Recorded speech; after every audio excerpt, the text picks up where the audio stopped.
सण उत्सवी परंपरा जपणाऱ्या आपल्या देशात संक्रांत हा महत्त्वाचा सण. आजच्या दिवशी सूर्य धनु राशीतून मकर राशीत प्रवेश करतो.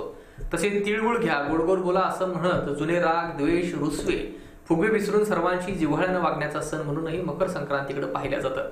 शहरातील महिलांनी मोठ्या उत्साहानं पारंपरिक पद्धतीनं एकमेकांची ओटी भरून दान देऊन उखाणे घेऊन हा सण साजरा केला. तसेच शहरातील विविध मंदिरांमध्येही महिलांनी आज दर्शनासाठी गर्दी केली होती.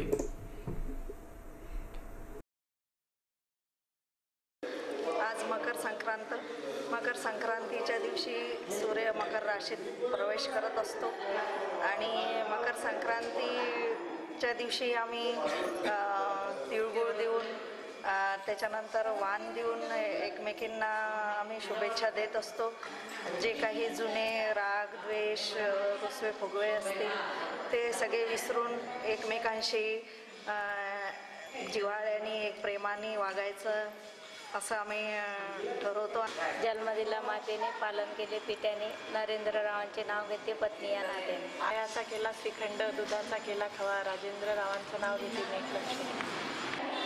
लक्ष्मीच्या फोटोला हार घालते वापरून, विजयरावांचं नाव घेते तुमचा मानला. तिळगुळ या निमित्तानं आपण एकमेकांना तिळगुळ देतो आणि समोर हे त्याच्यासाठी किंवा वैर असेल भांडण असेल तर ते या दिवशी आपलं मिटलं पाहिजे. एकमेकांना तिळगुळ देऊन ते भांडण मिटवलं पाहिजे. वैराने वाढत राहतं त्याच्यासाठीच हे आहे की तुम्ही विसरून जायचं. सूर्य हा धनु राशीतून मकर राशीत येतो, यायला सुरुवात होतं आणि 14 किंवा 15 तारखेला सूर्य हा मकर राशीत येतो.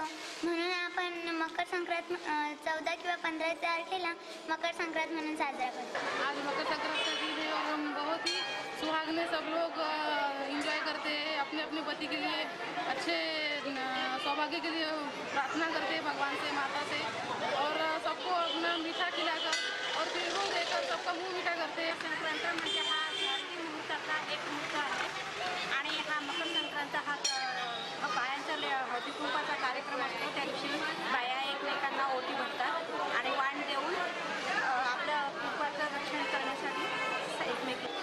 देवीच्या मंदिराला सोन्याचा कळस जगन्नाथ पाटलाचं नाव घेता मला नाही येत आला. लक्ष्मीच्या पूजेला शोभादेवी केली, सचिन रावांचं नाव घेते संक्रांतीच्या वेळी.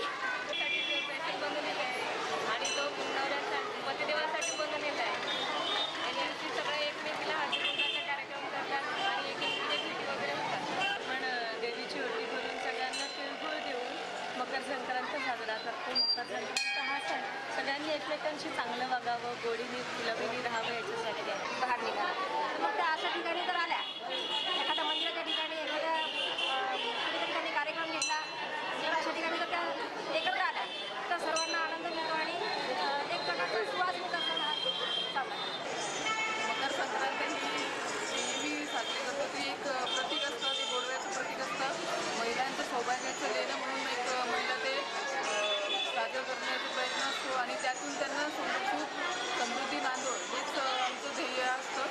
मुळात पती सुखी राहावा आणि त्यामागे सगळं संसार त्यांचा सुख समृद्धीने व्हावा हे त्या सौभाग्याचं महत्त्व असतं बघितले.